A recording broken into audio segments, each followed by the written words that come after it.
Hey, welcome, all my right thinkers. Thanks for tuning in to check out your boy, Funk. Thinking right in my living room in the wee hours of the morning, where I do what I do for you. Today, writers in 25 rules to live by. Storytelling, story with a message and story for life. These are life lessons. Let's go. Right thinking mission is to enlighten, inspire, educate, and motivate you, the individual, to a higher spiritual level of enlightenment, knowing who you are for yourself. Right thinking way of life through mental and spiritual discipline daily will help and guide you to obtain your goal of spiritual enlightenment, aka know thyself. That's the mission statement. I have a mission. I'm on it. Next thing, I have a question. Can you answer it? Know thyself. A person who knows and knows not that they know, excuse me, a person who knows not, excuse me, and knows not that they even know is foolish. Avoid them. Don't be them. A person who knows not and knows that they know not is simple. I can teach you. Tune in. That's why I do what I do. It's for you. A person who knows not and believes that they know is dangerous. Avoid them. A person who knows but knows not that they know is asleep. Like most of y'all are this time in the morning, but I can wake you up. I'm the man with spiritual knowledge. I can wake you up. I'm the human alarm clock. I got knowledge that you can use.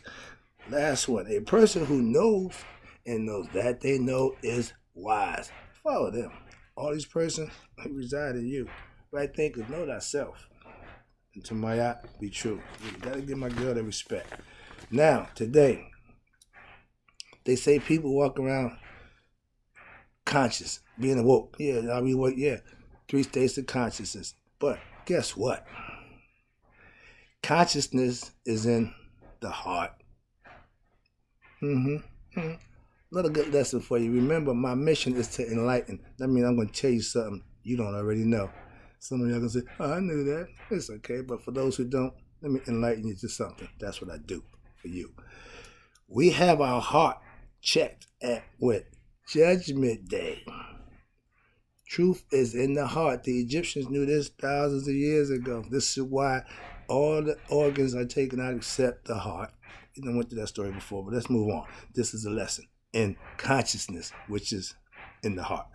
If you ever been in love, it's from the heart. You ain't thinking you're in love. You feeling love. That's what truth is.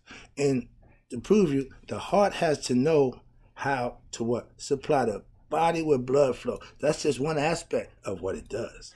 It has its own brain. Why? It had to know what to do, so it has a brain. All right?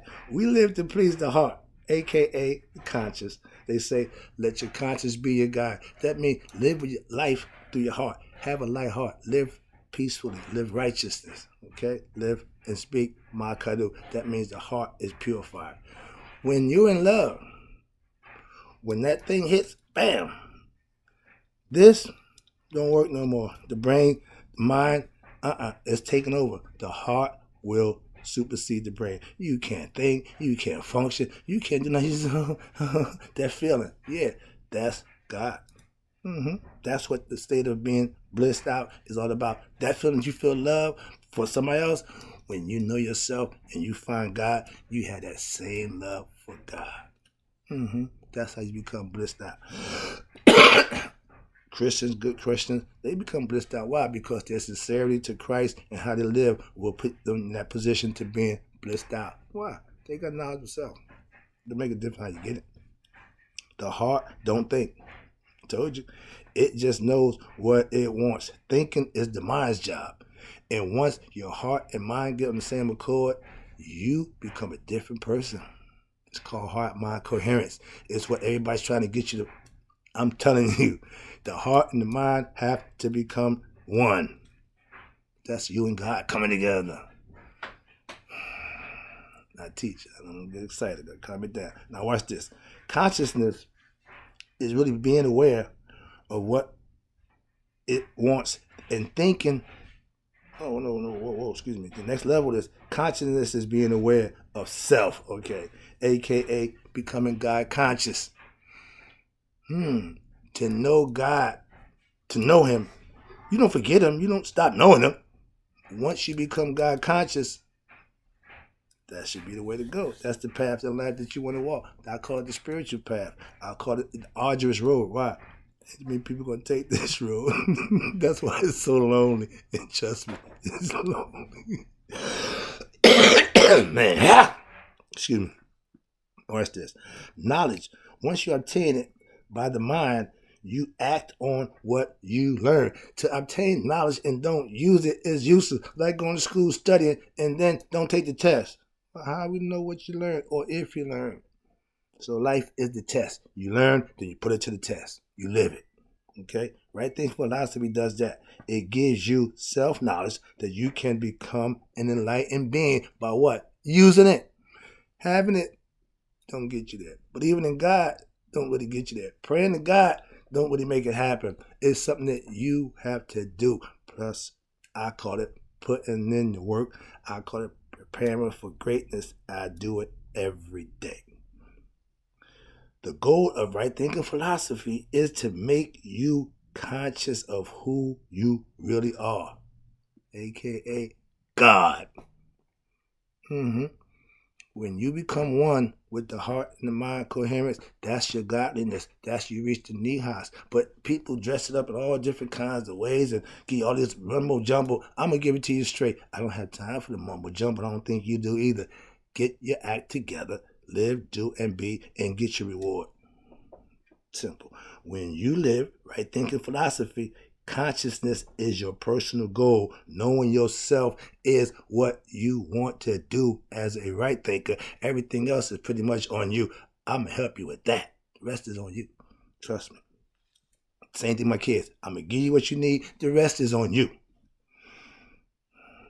Religions are built and supposed to make their followers conscious, but a lot of them fall short because in the 3-step phase, they fall short, and most of them get stuck on phase 1 and 2 and never reach the 3rd phase. And those who do, I got nothing but respect and love for you, because that's what it's all about, having that experience, you and God becoming one.